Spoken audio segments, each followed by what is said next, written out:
Ďakujem pekne. Teda farbu vlasov máme rovnakú, tak možno sa ti to podarí. Takže vážené dámy, vážení páni, ja by som chcela vám tu prezentovať jednu zaujímavú kazuistiku, lebo o vedľajších reakciách my sa veľakrát rozprávame teoreticky, ale určite si dáme vzájomne za pravdu, že ide o príhody, ktoré teda by sme najradšej v našich ambulanciách nevideli a ani by sme o nich nemuseli rozprávať.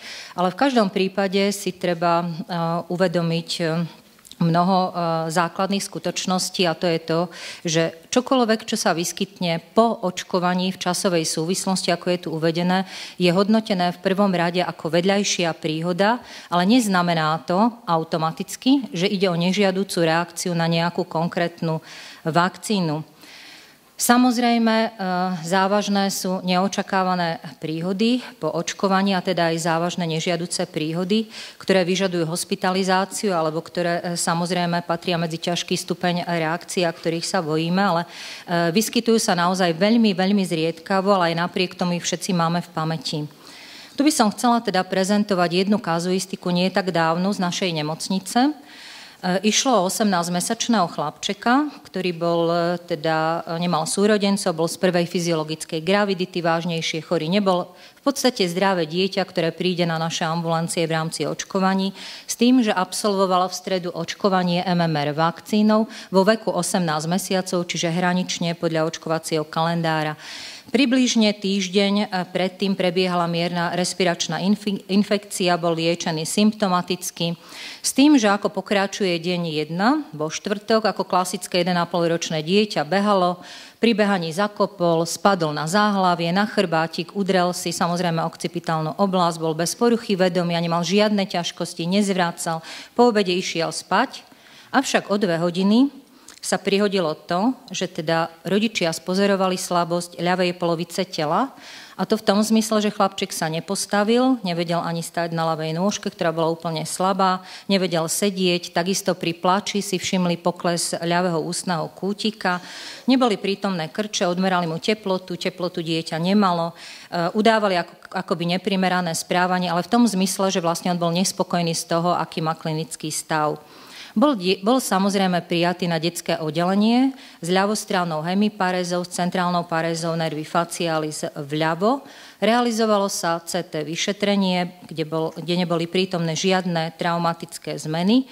A na deň 2, samozrejme klasický piatok, takéto zložité deti vždy prídu v piatok, sa prekladal na naše detské neurologické oddelenie do detskej fakultnej nemocnice, kde ho prijali už detskí neurologovia s centrálnou ľavostrannou hemiparézou stredne ťažkého stupňa, s centrálnou parézou nervi facialis vľavo.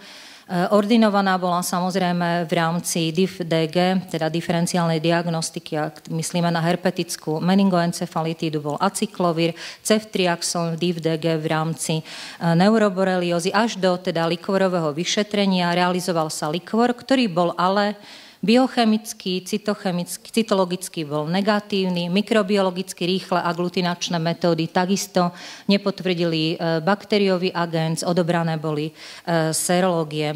Prišla samozrejme sobota, teda služba v nemocnici a na jednotlivých oddeleniach. Realizovalo sa ale kontrolné CT vzhľadom na pretrvávajúci neurologický nález, kde sa už našiel nepravidelný hypodenzný areál vpravo temporálne.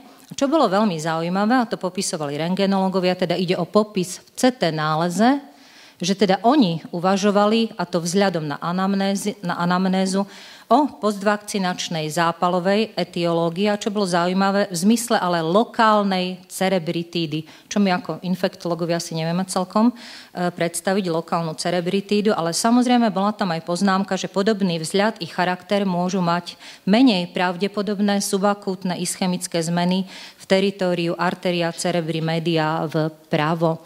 Išlo samozrejme o 18-mesačné dieťa, takže tie ischemické zmeny rovnako vyvolávali také nepravdepodobnú diagnózu u neurologov.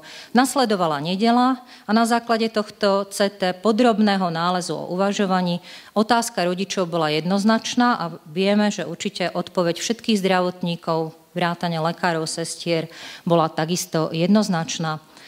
Ak by sme teda uvažovali o akú komplikáciu po MMR vakcíne by mohlo ísť, tak prichádzajú vzhľadom na tú neurologickú symptomatológiu iba dve nozologické jednotky. Jednou je postvakcinačná encefalitída, čo by bolo značne skoro, pretože išlo tam o teda časový interval do 24 hodín, čo teda ani v literatúre, ani sa nepopisuje v rámci kazuistík. Tam sa udáva minimálny interval od toho 6. dňa po očkovaní.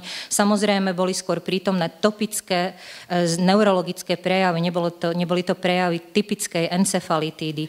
Ak by sme uvažovali o akútnej diseminovanej encefalomyelitíde ADEM, ktorá sa takisto udáva, rovnako je to veľmi skoro, na druhý deň ani nie do 24 hodín, kedy by stihli tie demyelinizačné zmeny. Ten interval je tam, ten pík asi okolo 3 týždňov, ale minimálne 1 týždeň. Klinický obraz je síce veľmi podobný, ale mal by byť pozitívny likvorový nález a samozrejme potrebovali by sme MR-ko. Aj napriek tomu, keďže je sobota, nedeľa, ordinovali sa pre istotu kortikoidy. V pondelok bola výrazná potreba MR mozgu. Dieťa malo stále respiračný infekt, anesteziológovia ho nechceli uspať v celkovej anestéze, neurologický nález ešte pretrváva, avšak poruchy vedomia ani poruchy správania neprogredujú, čiže známky nejaké encefalitídy, teda aj rozvíjajúceho sa klinického obrazu nie sú. Podarilo sa to až v stredu, keďže 17. november je revolúcia a je voľný deň. Takže MR v celkovej anestéze prinieslo trošku svetla do nášho rozhodovania s tým, že vlastne vyhodnotili to vzhľadom na charakter signálu, že ide o jednoznačne postischemické zmeny, buď v akutnom alebo subakutnom skorom štádiu, s tým, že nie sú známky žiadnych demyelinizácií ani ložiskových zmien a rovnako bola striktne vylúčená alebo definovaná ako málo pravdepodobná parainfekčná etiológia. Realizovalo sa tým pádom hematologické vyšetrenie, ktoré potvrdilo hyperkoagulačný stav, bola ordinovaná úplne iná liečba, diagnóza bola náhla cievna mozgová príhoda pravdepodobne pod trombembolí a teda dodnes sa ešte však nepotvrdil nejaký trombofilný stav a vedie sa to ako porucha zrážanlivosti, ktorá nie je bližšie určená. Takže dieťa bolo asi po mesiaci prepustené do domáceho ošetrenia so stredne ťažkým stupňom ľavostrannej hemiparézy. Išlo na liečenie do Kováčovej a vlastne išlo jednoznačne o zriedkavú diagnózu o 18-mesačného dieťaťa, aby malo teda na podklade ischemickej lézie v povodí arteria cerebri media vpravo akútnu ľavostrannú hemiparézu. Chcem upozorniť aj na to, že tá informácia ohľadne očkovania vakcínou vedie veľakrát aj liečbu, teda k liečbe a ordinovaniu liečby tzv. Pod stresom pre lekárov, pretože napríklad aj napriek negatívnemu likvorovému nálezu a negatívnemu MR užíval 10 dní acyklovír, aj treťogeneračný cefalosporín, rovnako aj napriek negatívnemu nálezu MR v zmysle akútnej diseminovej encefalomyelitídy užíval intravenózne kortikoidy. Takže čo je veľmi dôležité, treba si uvedomiť, že nežiaduce reakcie kvôli očkovaniu, teda ani nie tak po očkovaní v časovom horizonte, sú jednoznačne diagnózou per exclusionem.